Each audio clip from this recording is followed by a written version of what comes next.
what he sows. Huwag daw magpadaya. Hindi pwedeng gano'n na lamang ang Diyos. Hindi pwede siyang libakin. Hindi siya pwedeng ignorin kung anong itinanim siyang aanihin.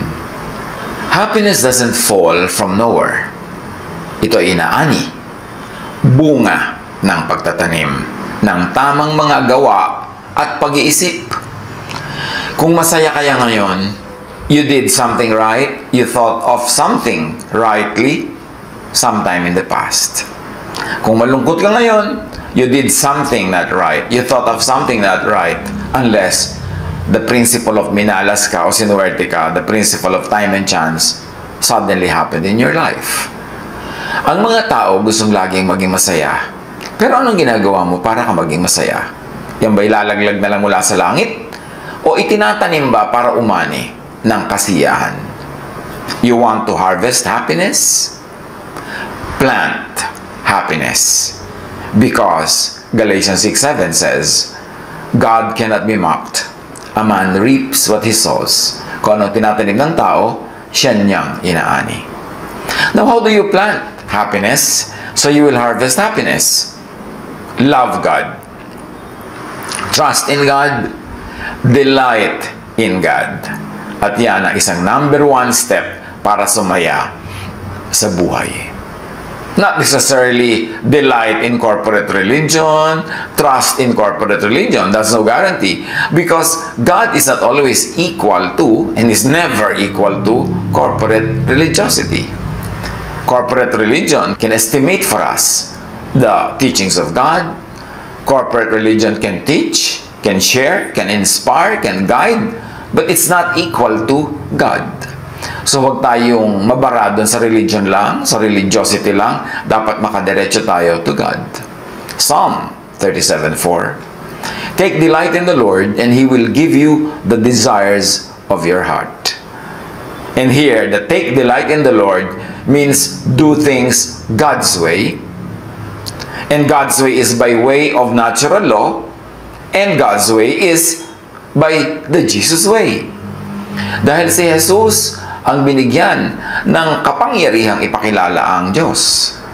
Sa pamamagitan niya, nagpakilala ang Diyos. So you want to be happy? You want to receive from God the delights of your heart? Take delight in the Lord. Do things God's way. Do things the Jesus way. Kasi hindi naman lahat ng religiosity na tinatawag nilang God's way, Jesus way eh. Maraming ang kakontra pa ng Jesus way. So how can you receive the delight of your heart from God? Isaiah 26 verse 3, binibigyan mo ng lubos na kapayapaan ang mga may matatag na paninindigan at sa iyo'y nagtitiwala. So nagtitiwala sa Diyos, sa pamamaraan ng Diyos. And obviously, hindi naman na napakaganda ng naging pagpapakilala ng Israel sa Diyos, kaya si Jesus ay kinailangang manindigan at ipakilala ang Diyos sa tamang paraan. Kaya nga sinabi sa John 1, all the goodness and all the kindness of God was revealed through Him. Psalm 19:8, the precepts of the Lord are right, giving joy to the heart. The commands of the Lord are radiant, giving light to the eyes. Kaya napakahalaga, mga kapatid, na mapaghiwalay natin yung mga precepts and teachings of religion and the teachings and precepts of God. Because there are times when religion teaches the correct precepts and teachings of God, but there are times when that's not happening. When the teachings of religion actually go against the teachings of God as revealed through Jesus. For instance, when religiosity is too legalistic, masyadong Pharisaic, therefore hindi na yun Jesusness. Therefore hindi na yun ang pamamaraan ng Diyos na kanyang inibig na makilala ng mga tao, kaya si Jesus ay pinagpala at ipinakilala sa atin ng Diyos sa pamamagitan ni Jesus. So screen all precepts and commands through the Jesus filter. Anong ibig sabihin natin na lagi natin inuulit-ulit? Lahat ng katuruan, lahat ng kautusan, lahat ng gusto nating ipamuhay, ituro, i-share sa iba, gusto nating i-observe sa ating buhay, mga kautusan, mga gawain, mga tradisyon, mga ritual, lahat yan, salain sa Jesus filter. At tulad na makikita natin sa lagi kong ipinapakitang simplified illustration, kung ang salaan ay may mga butas, syempre yung kasya lang sa butas na naglulusot.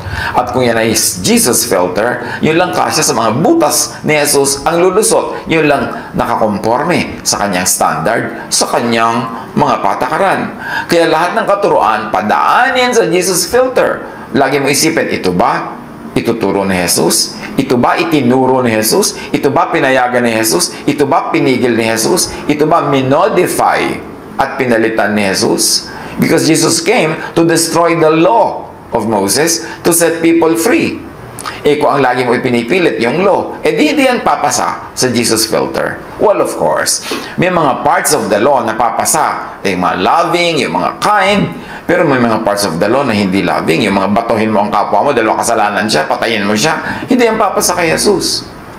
So, i-filter ang lahat kay Jesus. At yung mga hindi papasa sa teaching ni Jesus, ilagay na lang sa file, sa isang tabi, kasi dumating na si Jesus to destroy unjesusness, to destroy ungodliness. And what is godliness? As expressed through Jesus. God has explained, God has made visible through Jesus. Proverbs 16:20, whoever gives heed to instruction prospers, and blessed is the one who trusts in the Lord.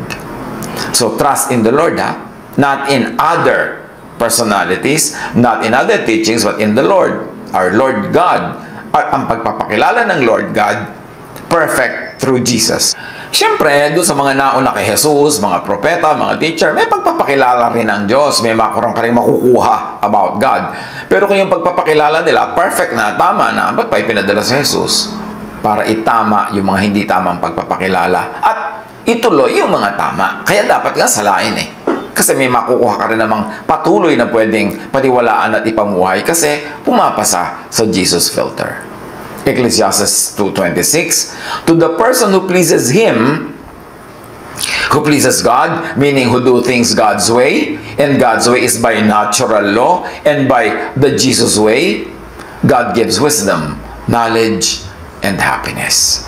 You want to be happy, you've got to observe natural law. God is the author of nature. God's will ang nakalabas sa will expressed through nature. Pero yung mga mag-e-exercise ka ng super faith, hindi ka kakain, tapos gusto mo buhayin ka ng Diyos, bigyan ka ng lakas, hindi ka mag-aaral, tapos gusto mo pumasa ka sa exam, hindi ka magtatrabaho, tapos gusto mo providean ka ng Diyos sa mga pagkain at mga pangangailangan mo, you are going against natural law. Because natural law says, you harvest what you plant. And when you go against natural law, you go against the lawgiver who is God. Therefore, when you don't respect natural law, you are not godly. Kahit ka madadasalin, kahit ka religyoso, kahit sa ulo mo lahat ang verses, at kahit wala ka nang ginawa kundi magkakanta ng mga hallelujah, when you don't respect natural law, you are not obeying God, you are going against God. Because God is the author of natural law. Yung hindi ka naggagamot pero gusto mo gumaling ka. Hindi ka kakain ng masustansya, hindi ka kakain sa tama. Dahil gumagawa ka ng religious activity, tapos pag nagkasakit ka, magtataka ka dyan. Pagka hindi ka naging masagana sa buhay, dinaan mo lahat lakad dasal, kagaganito, kagagano. Pero wala kang hanap buhay, wala kang income, tapos sasabihin mo, God will provide, tapos hindi ka nabigyan, magtatampo ka sa Diyos. You've got to do it the natural law way, because God is the author of natural law. How else do you plant happiness? So you'll harvest happiness. Put others before yourself, above yourself. Merong sinasabi ang science tungkol sa pagbibigay. Making others happy benefits your heart, mind, and feelings, and even thoughts. When people give to charities, it has been studied, it activates regions of the brain associated with pleasure and trust, creating a warm glow effect, also known as giver's glow. Yan ay napag-aralan ng maraming branches of science. Yung minemeasure nila nangyayari sa iyong brain, sa iyong mga blood pressure, sa iyong buong katawan. At yun daw gumagawa ng mabuti sa kapwa, nagkakaroon ng giver's glow. Pagka, siyempre, ang pagbibigay ay taos-puso. Bumubuti ang iyong kalusugan, sumasaya ka, and it becomes good for your health. Acts 20:34-35. Alalahanin natin ang mga salita ng Panginoong Hesus. Higit na mapalad ang nagbibigay kaysa tumatanggap. At marami nagtatanong, namimiloso po, paano naman ako naging mapalad? Ako na ngayon nawalan. Siyempre, ang mapalad yung tumanggap. Why will it be more blessed to give than to receive? Eh, wala naman ako natanggap. Ayan, even science tells us. Pag heartfelt, pag taos puso, pag totoo ang pagbibigay, ang effect niyan sa iyong blood pressure, ang effect niyan sa iyong emotion, ang effect sa iyong kalusugan, is to your benefit. So the giver is the recipient. Mapalad ang nagbibigay kaysa tumatanggap. So gusto mong sumaya, maging mapagbigay ka. Kasi merong saya na tanging ang mga givers lang ang nakakaranas, nakakaalam at nakaka-enjoy. Proverbs 11:25, a generous person will prosper. Whoever refreshes others will be refreshed. Bakit na naman? Para ka sumaya ay maging mapagbigay ka. Bukod dun sa nakikinabang ang iyong health, ang iyong emotion, ang iyong spirituality, meron pa rin isang law at work. The law of balances. Because the universe works in perfect balance. Hindi pwedeng may debit, tapos may credit, tapos walang zero balance. Kailangan balance yan. So, ang mapagbigay, tumatanggap. Ang malaking magbigay, malaki ang tatanggapin. Yung malaki ang bait, malaki rin ang kabait ang tatanggapin niya. Because a generous person will prosper. Whoever refreshes others will be refreshed. You want to be refreshed? Unahin mong i-refresh ang iyong kapwa. Hindi papayag ang universe na hindi mag-balance. Hindi papayag ang universe na may utang siya sa iyo. Sino man, ano man ang ginawa mong mabuti sa kapwa, ibabalik sa iyo ng universe. Mas marami pa. Because God is no man's debtor. Hindi papayag ang Diyos na may utang siya sa tao. Kaya pag nagbigay ka sa iba, nagbigay ka sa nangangailangan, di ba? Sabi ni Jesus, ang sabi ng Diyos, pag nagbigay ka sa mga nangangailangan, sa akin ka nagbibigay. Therefore, pag nagbibigay ka sa nangangailangan, nagbibigay ka sa mga mabubuting gawa, nagbibigay ka sa Diyos, papayag ba ang Diyos na ikaw ang giver at hindi siya? Therefore, ibabalik niya lahat. Kung hindi man niya ibinalik agad, nauna na siya nagbigay, kaya ka nga nakakapagbigay. Kaya, you want to be happy? Be a giver. Be a generous person. Give to very good works. Give to deserving people. And also give to needy people who may not be deserving. How else do you plant happiness? So you will harvest happiness. Pursue and keep peace. Dapat ay lagi mong hinahanap ay kapayapaan with other people, katahimikan sa workplace, katahimikan sa neighborhood, kapayapaan with family, kapayapaan with everybody na pwedeng gumawa ka ng kapayapaan. Because peace brings about happiness. Proverbs 12:20, those who promote peace have joy. Proverbs 15:30, light in a messenger's eyes brings joy to the heart, and good news gives health to the bones. You want to be healthy? You want to be happy? You want to plant happiness? Plant good news in people's hearts. Plant good news in your own heart. Do not dwell on bad news. And do not be a news reporter from hell. Yung gusto mong sumaya, di ba? Magpasaya ka ng kapwa. Kasi yung ginagawa mo sa kapwa, babalik sa'yo. Pero kung hindi ka nagpapasaya ng kapwa, in fact, nagpapalungkot ka, nananakit ka ng kapwa, di sasaktan ka rin ng universe o ng ibang tao. Hindi ka nagpapasaya, di wala rin magpapasaya sa'yo. Bakit may mga taong tuwang-tuwang sila ang tagapagdala ng bad news? Yung pag may namatay, sila agad ang kauna-unahang magkakalat ng balitang may namatay. You really really enjoy bringing this news to people? Ako, sa ganyan, kung hanggang maaari lang sana, hindi ako ang pagmula ng balita. Hindi na ako nagbabalita. Because I don't want to be the bearer of the sad news. Tuloy ito yung makikita ng tao, may text ka sa kanila, may message ka, sabi na, ay, bad news na naman ito. Kasi itong taong ito, mahilig magdala ng bad news. Bakit may mga taong hilig mag-share ng mga nakakatakot, mag-share ng mga nakakagulo, nakakagalit? Sinisira nyo ang emosyon ng iba, di may sisira din sa emosyon nyo because you harvest what you plant. Kung pwede natin ipagtanggol ang kapwa mula sa bad news na hindi naman niya kailangan malaman to survive, ipagtanggol na lang natin. Bago tayo mag-share ng bad news, ng sad news, ng scary news, itanong muna natin, kailangan ba niya itong malaman para siya maiiwas sa gulo, para siya magkaroon ng buhay? O hindi naman kailangan. So kung hindi kailangan, bakit ko pa siya guguluhin?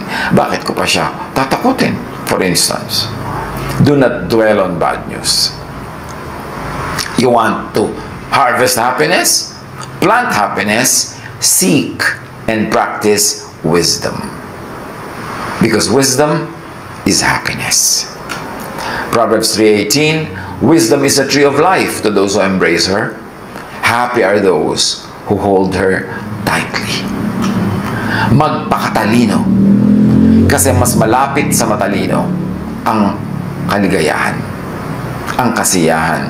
Yung tunay na katalinuhan, hindi yung katalinuhan na ginagamit para mangaway, katalinuhan na ginagamit para magmalaki at magyabang. Yung tunay na katalinuhan kasi, ang bunga nun sa tao, nalalaman niya ang mga tama niyang dapat gawin, ang mga tama niyang dapat itanim para siya ay sumaya. 1 Kings 10:8. How happy your people must be. How happy your officials who continually stand before you and hear your wisdom. Pagka ang hari, ang leader, ay matalino, sabi nila, napakaligaya na mapalad ang mga nasasakupan mo. Kasi araw-araw naririnig nila yung karunungan na nakakapagpatalino, na nakakapagpasaya ng buhay, nakakapagpagaan ng mga bigatin. So, ang katalinuhan, nagpapasaya. So, gano'n naman tayo katalino. Gaano karami ang alam natin, dinadagdagan pa ba natin yan para mapili natin kung ano talaga ang necessary sa buhay at hindi naman necessary? How do you harvest happiness? Plant happiness. Be grateful. Ang mga taong mapagpasalamat, mas masaya. Ang mga taong tumatanaw ng utang na loob, mas masaya. Bukod dun sa practical reason, na pag magpagpasalamat sila, baka mabigyan sila uli. Pag sila ay grateful, baka magawan ulit sila ng mabuti. Pero meron pang isang dahilan, and the sciences are telling us and explaining why grateful people are happy. There were groups of volunteers who kept weekly journals focused on a single topic. At ito ay isang experiment. Yung isa, ang nire-record nila, events. Yung group 2, ang nire-record nila everyday mga hassles, problema ng buhay. At yung group 3, ang nire-record nila gratitude, mga dapat nila ipagpasalamat, mga ikinatutuwa nila, ganun. This group on gratitude reported feeling more optimistic and satisfied. Fewer physical symptoms of discomfort were experienced by them, from runny noses to headaches. Mga ganyang eksperimento marami sa social sciences, maging sa mga health sciences. Sabi ng Psalm 103:2-5, Praise the Lord, my soul, and forget not all His benefits, who forgives all your sins and heals all your diseases, who redeems your life from the pit and crowns you with love and compassion, who satisfies your desires with good things, so that your youth is renewed like the eagles. Ang mapagpasalamat, ang mapagpuri sa Diyos, mapagpasalamat at mapagpuri sa kapwa, mapagpasalamat para sa mga nangyayari at pati sa mga hindi nangyayari, may himalang nagaganap sa kanilang buhay na naiintindihan ng science. Kaya nga science is God's last prophet, because science explains the what used to be unexplainable. Naintindihan na nila yung mechanics that happen in the physical world. At pagka ang tao ay mapagpasalamat, masayahin, tumatanaw ng utang na loob, maraming nangyayari sa kanyang isip, sa kanyang katawan, maging sa kanyang blood chemistry na nagpapasaya sa kanya. Aside from the practical benefit of being thankful, na natutuwa sa mga tao, lalo kang tutulungan, lalo kang bibigyan. Kung hindi ka marunong magpasalamat, hindi ka marunong tumanaw, hindi ka marunong magsukli, kakadalaan ka. So, kumukonti ang magiging source of happiness mo. Galatians 6:7, You cannot fool God, so don't make a fool of yourself. You will harvest what you plant. If you plant goodness, you harvest goodness. If they plant gratitude, they will harvest its fruit. Another way to plant happiness, get and keep connected with the right people. Invest in good relationships. Because good relations keep us happier and healthier, at marami na rin mga social experiments, medical experiments, psychological, psychiatric experiments that confirm that. Proverbs 27:9, Perfume and incense bring joy to the heart, and pleasantness of a friend springs from their heartfelt advice. So pagka meron kang marami mga kaibigan, kahit hindi marami, pero quality, yung kanilang mga advice, mga salita nila, nagpapagaan ng buhay, nagpapasarap ng buhay. Proverbs 14:7, stay away from a fool, for you will not find knowledge on their lips. So invest in good relationship with good people, hindi with foolish people, hindi with bad people who will ruin you and ruin your personality. At syempre pa, enjoy life with people you love. Ecclesiastes 9:9. Enjoy life with your wife, or of course its equivalents, whom you love all the days of this life. Sino ang mahal mo? Sikapin mo na siya ang kasama mo, kasalo mo sa buhay. Kaya ipinaglalaban yan. Maghihiwalay ba kami, maglalayo, pero mas maraming kita, o konti lang ang kita, pero magkasama kami. You've got to do the math. Kung alin ang tunay na mahalaga at magiging mahalagang factor sa buhay mo para ka sumaya. How do you plant happiness? Get rid of anger and hatred. Luma na yan, pero i-apply na natin. Please lang, di ba? Alisin na natin yung galit, yung hatred, lalo medyo matanda ka na. Tama na. Hindi ka pa ba nakakakota sa galit? Lagi ka pa rin magagalitin, matatampuhin, marami kang sama ng loob, marami kang hinanakit. Tama na yan. Kasi, pag nag-iisip ka ng masama laban sa kapwa, may nararamdaman kang masama laban sa kapwa. Kaya may gawin kang masama sa kanya, meron pa rin masamang effect sa'yo. Psalm 37:8, refrain from anger and turn from wrath. Do not fret. It leads only to evil.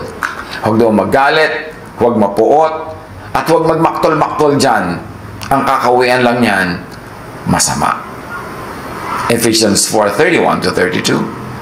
Alisin na ninyo ang lahat ng sama ng loob, puot at galit. Huwag na kayong mambubulyaw, manlalait at mananakit ng damdamin ng kapwa. Sa halip, maging mabait kayo at maawain. Mapagpatawad kayo sa isa't isa tulad ng pagpapatawad sa inyo ng Diyos dahil kay Kristo. Marami pa pang pwedeng gawin para sumaya. Marami pang butil at buto ng kasiyahan na pwedeng itanim para umani ng kasiyahan at kasayahan. But for now, yan munang 7 yan. Magawa lang natin siguro kahit kalahati niyan. Ang laki-laki na ng tataas sa ating happiness quotient. Paano pa kung ginawa natin lahat at dinagdagan pa natin? Tandaan mo, malungkot ka because somewhere along the way, nag-isip ka, may ginawa ka na ang ending yung lungkot mo ngayon. Masaya ka dahil somewhere along the way, may inisip ka, may ginawa ka, may itinanim ka na ang bunga ay yung kaligayahan mo ngayon. At habang tayo ngayon ay andito sa present na ito, nagtatanim pa rin tayo para sa bukas, para sa next week, next month, next year, sa mga darating na panahon. Anong itinatanim natin? Happiness ba? O loneliness? Nag-i-invest ba tayo to be happy? Or foolishly investing to be lonely at the end? Or in the end? Ano talaga ang itinatanim natin? Tandaan nyo, ang inaani, yun kasi ang itinanim. Consciously, prayerfully, wisely, plant seeds of happiness so that you will harvest fruits of happiness in your life. God bless us all.